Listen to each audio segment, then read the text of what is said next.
नमस्कार, चंडीगढ़ से आपका स्वागत है। मैं हूं शैली तनेजा। आइए सबसे पहले नजर डालते हैं कुछ अहम खबरों पर। केंद्रीय स्वास्थ्य मंत्रालय ने कोविड-19 के अधिक संक्रमण वाले 10 राज्यों में केंद्रीय दल भेजने का किया फैसला। हरियाणा के मुख्यमंत्री अनुसार राज्य सरकार चीन से अपने औद्योगिक स्थानांतरित करने वाले उद्योगपतियों को राज्य में निवेश कराने के लिए है प्रयासरत। और चंडीगढ़ के पीजीआई में कोरोना संक्रमित मरीजों के इलाज के लिए प्लाज्मा थेरेपी का होगा इस्तेमाल। शहर में कोरोना पॉजिटिव मामलों में बढ़ोतरी जारी। और अब समाचार विस्तार से। केंद्रीय स्वास्थ्य मंत्रालय ने कोविड-19 के अधिक संक्रमण वाले 10 राज्यों में केंद्रीय टीम भेजने का फैसला किया है। ये टीम कोरोना महामारी के प्रबंधन में राज्यों के स्वास्थ्य विभागों की सहायता करेगी। जिन 10 राज्यों में ये विशेष टीमें आ रही हैं, उनमें पंजाब भी शामिल है। इन विशेष टीमों में केंद्रीय स्वास्थ्य मंत्रालय के वरिष्ठ अधिकारी, संयुक्त सचिव स्तर के नोडल अधिकारी और स्वास्थ्य विशेषज्ञों को शामिल किया गया है। ये टीमें राज्य के स्वास्थ्य विभाग को कोरोना से प्रभावित क्षेत्रों में उठाए जाने वाले विशेष कदमों को लागू करने में मदद करेगी। प्रत्येक टीम में एक पब्लिक हेल्थ विशेषज्ञ भी शामिल किया जाएगा। केंद्र की टीम कंटेनमेंट क्षेत्रों में किए जा रहे विशेष प्रबंधों का भी जायजा लेगी।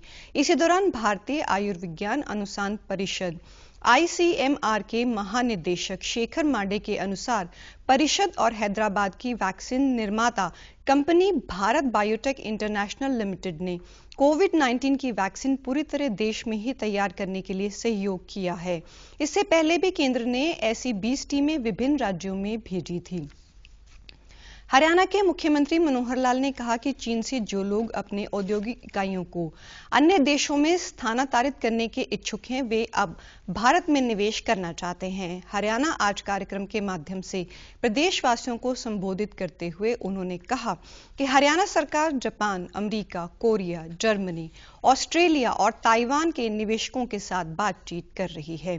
उन्होंने कहा कि 60 बहुराष्ट्रीय कंपनियों से राज्य में निवेश करने को लेकर विचार विमर्श हो रहा है।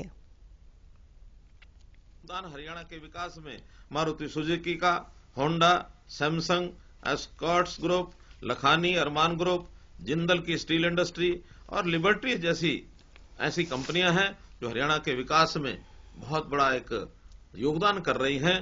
मैं चाहूंगा कि ऐसे सब जो उद्योग हैं, बड़े उद्योग, वो भी अपने मजदूरों को उनको साथ रख करके उनकी आवश्यकताओं की पूर्ति करते हुए ये सब काम करना शुरू करें, ताकि हमारा जो पहिया है प्रगति का वो फिर से वो काम कर सके।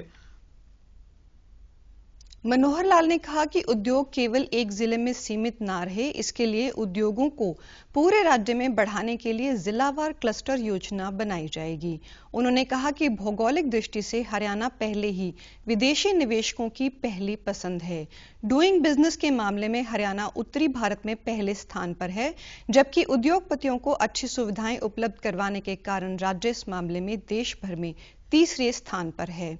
मनोहर लाल ने कहा कि प्रदेश में नए उद्योग आने से युवकों के लिए रोजगार के अवसर भी बढ़ेंगे। मुख्यमंत्री ने उद्योगों को दी जाने वाली रियायतों का भी जिक्र किया। पंजाब के मुख्यमंत्री कैप्टन अमरिंदर सिंह ने धान की बिजाई और पनीरी की बिजाई का समय 10 दिन आगे करने की घोषणा की है। किसान अब धान की पनीरी की बिजाई आज यानी 10 मई से शुरू कर सकते हैं, जबकि पनीरी को खेतों में लगाने का काम 10 जून से शुरू होगा। पहले धान को लगाने के काम की तिथि 30 जून निश्चित थी। मुख्यमंत्री ने कहा कि धान की बिजाई का समय पहले करना किसानों के हित में होगा। उन्होंने धान की सीधी बिजाई के आधुनिक अमल के साथ साथ धान की बिजाई की मशीनी तकनीकों को अपनाने पर भी बल दिया। कैप्टन अमरिंदर सिंह ने अतिरिक्त मुख्य सचिव विकास विश्वजीत खन्ना को किसानों को हर तरह से तकनीकी सहायता मुहैया करवाने की हिदायत भी की। मुख्यमंत्री ने पंजाब राज्य पावर कॉरपोरेशन लिमिटेड को धान के समय दौरान कृषि क्षेत्र के लिए निर्विघ्न बिजली सप्लाई उपलब्ध करवाने के लिए जरूरी प्रबंध करने को भी कहा है। चंडीगढ़ के पीजीआई में अब कोरोना संक्रमित मरीजों का इलाज प्लाज्मा थेरेपी से किया जाएगा। शहर की पहली कोरोना पॉजिटिव मरीज फिजा गुप्ता तथा उसके भाई अर्नव गुप्ता ने पीजीआई को अपना प्लाज्मा दान किया है। कोरोना की बीमारी से ठीक हुए इन दोनों मरीजों से मिले प्लाज्मा से कोरोना के गंभीर मरीजों का इलाज किया जाएगा। पीजीआई के डायरेक्टर प्रोफेसर जगत राम तथा उनकी टीम ने इन दोनों मरीजों द्वारा प्लाज्मा दान करने के लिए उनका धन्यवाद किया तथा जानकारी दी कि इस थेरेपी से इलाज के ट्रायल की प्रक्रिया तेजी से आगे बढ़ेगी। उन्होंने बताया कि कोरोना के इलाज के लिए इस थेरेपी के बारे में पीजीआई को Indian council of medical research की अनुमति मिल चुकी है। प्रोफेसर जगत राम ने बताया कि प्लाज्मा थेरेपी एक ऐसी तकनीक है जिसके जरिए एक ठीक हुए मरीज के शरीर से एंटीबॉडी यानी रोग प्रतिकारक को संक्रमित मरीज को ट्रांसफर कर दिया जाता है तथा प्रतिकारक संक्रमित मरीज में जाकर वायरस के कीटाणुओं से लड़ता है, वे मरीज का इलाज करता है। उन्होंने कहा कि अन्य गंभीर बीमारियों के इलाज में भी प्लाज्मा थेरेपी कारगर सिद्ध हुई है। प्रोफेसर जगत राम ने उम्मीद व्यक्त की कि इस थेरेपी से कोरोना के इलाज में सकारात्मक परिणाम शीघ्र मिलेंगे तथा अन्य ठीक हुए मरीज भी प्लाज्मा दान करने के लिए आगे आएंगे। चंडीगढ़ में कोरोना पॉजिटिव मामले मिलने का सिलसिला जारी है। शहर में कोरोना के कुल 170 हो गए हैं तथा कल 3 और कोरोना मरीज ठीक होकर अपने अपने घर लौट गए, जिसके बाद शहर में कोरोना की बीमारी से ठीक हुए मरीजों की संख्या 24 हो गई है। 3 लोगों की कोरोना के कारण मृत्यु भी हो चुकी है। बापूधाम कॉलोनी में फिर से सबसे अधिक मामले सामने आए हैं। कल एक दिन में 21 लोगों के कोरोना की पुष्टि के मामले मिलने से प्रशासन तथा स्वास्थ्य विभाग की परेशानी बढ़ी हुई है। प्रशासन कोरोना संक्रमण की श्रृंखला को तोड़ने के लिए हर संभव प्रयास कर रहा है। बापूधाम कॉलोनी में ड्रोन से निगरानी की जा रही है। एसएसपी नीलांबरी जगदाले तथा अन्य अधिकारियों द्वारा ड्रोन से निगरानी करने व भीड़ इकट्ठी होने पर ड्रोन से अनाउंसमेंट करने का सफल परीक्षण किया गया है। पुलिस की ओर से लोगों को घरों में रहने की अपील की जा रही है। बापूधाम कॉलोनी में इस आदेश का पालन न करने वालों के खिलाफ कानूनी कार्रवाई भी की गई। कोरोना संक्रमित क्षेत्रों के साथ साथ अन्य सार्वजनिक क्षेत्रों को सैनिटाइज करने का कार्य हो रहा है ताकि संक्रमण को फैलने से रोका जा सके। कोरोना संकट के चलते प्रधानमंत्री गरीब कल्याण योजना के अंतर्गत गरीब परिवारों को दी जा रही मदद वरदान सिद्ध हो रही है। चंडीगढ़ में भी गरीब परिवारों ने इस कठिन समय में मिल रही मदद के लिए प्रधानमंत्री नरेंद्र मोदी तथा केंद्र सरकार का धन्यवाद किया, जिनकी बदौलत उन्हें उज्ज्वला योजना के अंतर्गत रसोई गैस की सब्सिडी प्राप्त हुई है।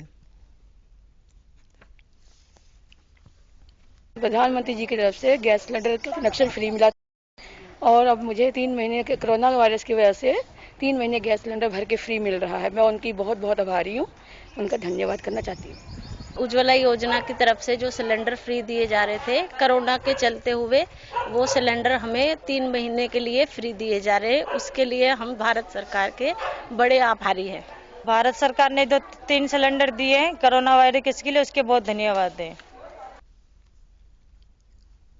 विश्व भर में आज मदर्स डे मनाया जा रहा है। वैसे तो मां को याद करने का कोई खास दिन मुकर्रर नहीं हो सकता, क्योंकि मां की दुआएं तो हमेशा साथ होती हैं। फिर भी मई माह के दूसरे हफ्ते के रविवार को मदर्स डे के तौर पर मनाया जाता है। मां शब्द अपने आप में इतना विशाल है जिसकी कोई सीमा सीमित नहीं की जा सकती।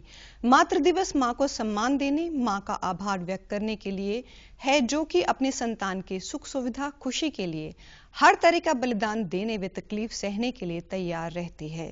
मां के बिना दुनिया अधूरी है। त्याग तथा ममता की मिसाल मां का सम्मान आज और भी बढ़ गया है, क्योंकि कोरोना संकट के चलते बहुत सी माताएं अपने घरों, परिवारों तथा संतान से दूर प्रथम श्रृंखला में कोरोना योद्धा के तौर पर अपनी सेवाएं दे रही हैं।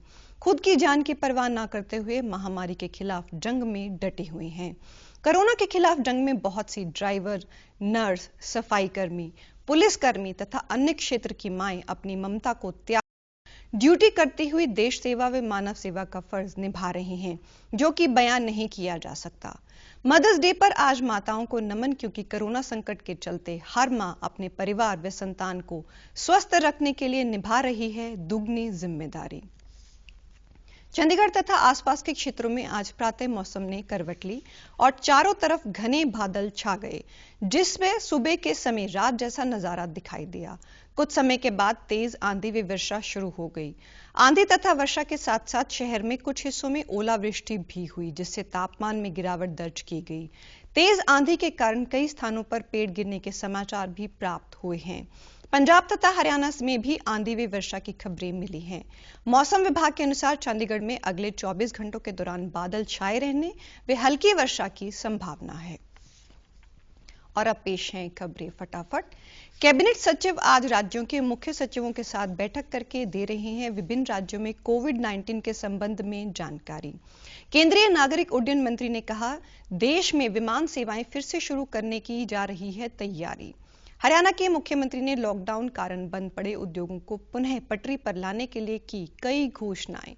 और पंजाब के मुख्यमंत्री ने पाकिस्तान द्वारा सीमा पार से नशा आतंकवाद फैलाने के लगातार किए जा रहे यत्नों के विरुद्ध दी सख्त चेतावनी।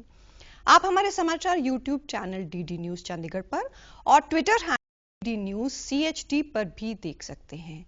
इसी के साथ चंडीगढ़ से समाचारों का सिलसिला समाप्त होता है। नमस्कार।